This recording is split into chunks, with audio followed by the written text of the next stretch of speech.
Brooklyn is somehow turning 1 tomorrow, which has made me obviously so reflective over the past year, but it also made me realize that I never shared her pregnancy or her birth story.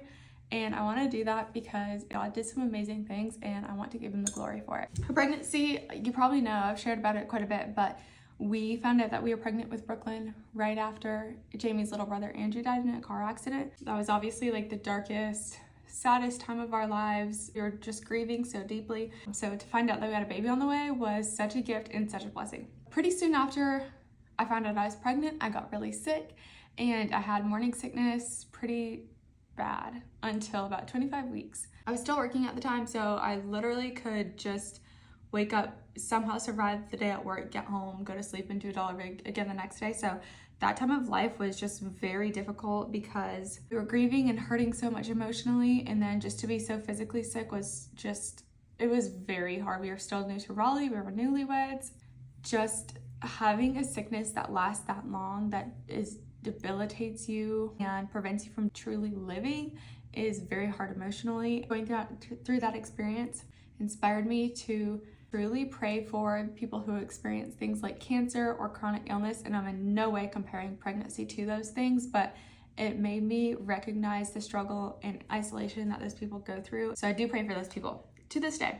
Anyway, at her anatomy scan, we found out her gender right away. We were like, just tell us. But they were like, we couldn't get clear pictures of her heart because of the way she's positioned in the womb. Come back in a few weeks and we want to do a scan again. So we did that. The doctor sat us down and said, we saw this in the first anatomy scan, but we weren't sure that it was there. We wanted to make sure. That's why we had to come back. The heart thing was legit too, but she said we saw it in both sonograms now, so we know it's here, and we're going to go ahead and let you know that we're giving your baby a preliminary diagnosis of a birth defect or condition called craniosynostosis. We're like, what in the world? So she just spits out a bunch of information at us. She could have a genetic condition. If you choose to have more children, they have a high likelihood of having this as well. All of this scary stuff, but she said, bottom line, you need to prepare for your baby to have a major surgery soon after she's born, so within like the first few months. I asked her, look, I don't want to go on Google, this sounds scary. Can you please just send me some legit medical journal articles that I can read that will tell me more about it so I don't have to go freak out? This never got to me, so of course we hit Google, joined a Facebook group of parents of children who have craniosynostosis, and pretty quickly realized this was serious.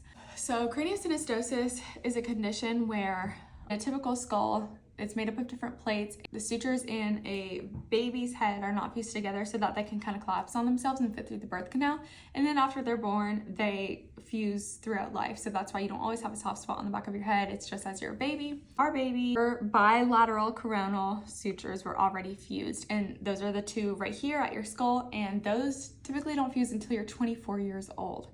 So this can cause a bunch of different issues, but it's most commonly seen in people with genetic disorders. So we were referred to a geneticist, started blood work. Through Google and this community, we find out that we need to be seeing a craniofacial surgeon. Thankfully here in Raleigh, we had a couple of the best ones, and we needed to prepare for skull reconstructive surgery. So where they literally go in and unfuse the plates, cut the skull into pieces, fit it back together, and literally reconstruct it. And it is a successful surgery typically, but I will make a small note here that there is a family in the cranio community that sadly did lose their child in that surgery recently. So if you could just pray for them, because it's just devastating. We are mind blown, like in shock. That was Wednesday, and the next day, Thursday morning, we got on a plane to go to New York City for our anniversary trip. And while we were there, we are just like, whoa, like overwhelmed, so emotional, terrified, upset, prayerful, just begging God, like, if you could do a miracle, please do it. I have this full-on breakdown on the Brooklyn Bridge because we're literally walking amongst thousands of people, right? I'm looking around at all of these thousands of people, and I'm like, every one of you has a perfect head. Do you realize how lucky and blessed and how much of a miracle you are for you to be here, alive, born, and with a perfect head?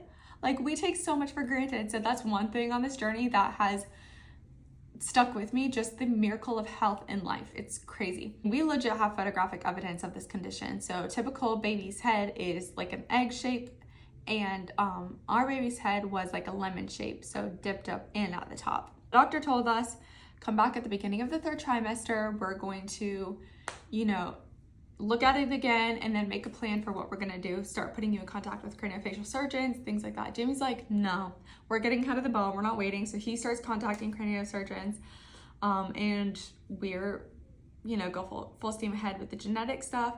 It takes weeks, which was like an excruciating process, but the geneticist finally got back with us and said that there weren't any disorders that popped up on our gene profiles, but she said there could be one that happens in the baby that neither of you contribute to. It was just a wait and see game. So we get to the 3rd trimester, right? We go into this final appointment that's like, okay, we're gonna look at the baby one more time and make a plan for what we're gonna do.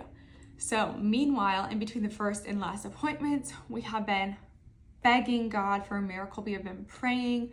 Our families have been praying. Jimmy had been fasting once a week, and just spending the day in prayer. We knew, like, we will love this baby no matter what. We will love her with all of our hearts. We know that she is perfectly and wonderfully made however she is made by God. But God, if there is a miracle for you to heal her, please do. And if you don't, please help us along this journey. We go into the ultrasound. They scan everything. The doctor comes in and is like, I have good news and I have not so good news. And he's like, I don't know how to tell you this, but remember, we have legit photographic evidence, like for real, this is the thing. He says she no longer has any signs of craniosynostosis. I don't know how, I can't explain it, but her sutures that were once closed are now open. They're wide open. We need to reverse the diagnosis that we gave you initially. There's no cause for us to say that she has craniosynostosis any longer. And he said her skull does still look a little bit weird. We're just going to call that a variant of normality, not craniosynostosis. So we are like, we know why. God, like, he worked a miracle.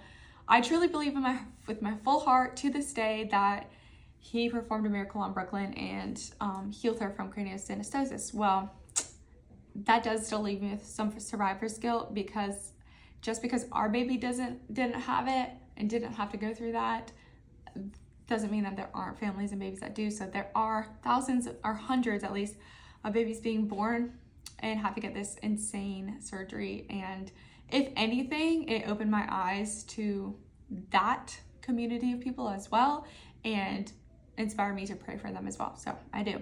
Now for the bad news. So the doctor's like, your baby has stopped measuring or growing on the track that she was on, and she has now fallen behind in growth and she's not growing well. She's in the 8th percentile of growth for babies at her gestational age, and anything under 10th percentile, they consider having growth restriction. So they diagnosed her as having intrauterine growth restriction, or IUGR, that used to be called fetal growth restriction, FGR. And they said we need to be monitoring her every 2 weeks. So we started going every 2 weeks, and 2 weeks later, she had dropped from the 8th percentile to the 4th percentile. So like, if there were 100 babies at her gestational age, she would have been the 4th in line for how small she was. So really small. And they said, we really need to monitor her because she's okay right now, but things could go wrong, like basically in an instant. So they started having us come in every week for an ultrasound, and they were checking for certain markers, and one of them being that she was getting enough blood from the placenta through the umbilical cord, that she was having enough movement, things like that. So during this time, I actually had a night where I did not feel her move once in 5 hours, and you're supposed to feel 10 movements every 2 hours. So we called the doctor and they said, go to the ER. We went, they put us on monitors immediately. They take it super seriously. And it took her a little while to kind of wake up, but she did, and they got her on a monitor and she was okay. But they said, and I will echo this, if you're pregnant or you're going to get pregnant, do your kit count. And if you start to question it or feel like something's not right, go to the hospital right away, because things can go wrong so quickly. And unfortunately, this is so hard to talk about, but is reality, and awareness is empowerment. So that's how you can help prevent stillborn crisis from happening. I was terrified of that, knowing that she was at risk of being in distress. So thankfully that time was okay. But after that, the doctors were like, okay, we're definitely keeping a close eye on her. So they said, we want her out before 39 weeks because we need to get her out and start getting her fed. We want her in as long as she's safe, but after 38 weeks, it's safer for her to be out and eating than it is for her to be in there not growing. So we scheduled an induction for pretty much, I wanted to go as long as I could. I wanted to go into labor naturally. So like pretty much right before 39 weeks, we scheduled our induction. And that kind of leads me all the way up to her birth story. So I'll make another video on that and post it right after this. But that's her pregnancy story. I just fully believe that God worked miracles in her life. I believe that she is a miracle and she's a gift. Every single baby on earth is a miracle. Every life is a miracle, for real. Like, the chances of your life happening are actually so slim, and yet you're here. So I just praise God every single day for the gift of her and for how God worked in our life. So one really cool thing that I thank God for is her craniosynostosis diagnosis, because if she wouldn't have gotten that diagnosis, you don't typically go back for ultrasounds in the 3rd trimester at all. So if she wouldn't have had that for us to go follow up on, we wouldn't have been in for an ultrasound ever for them to see that she had growth restriction. And my birth story will tell you a little bit more about why that matters so much. But I just praise God that we had a reason, even though it was scary. Praise God that we were in office at the right time. Doctors to get eyes on her and see that something else came up that could affect her health and her life. So just praise Jesus, like, for real. That's just all I have to say.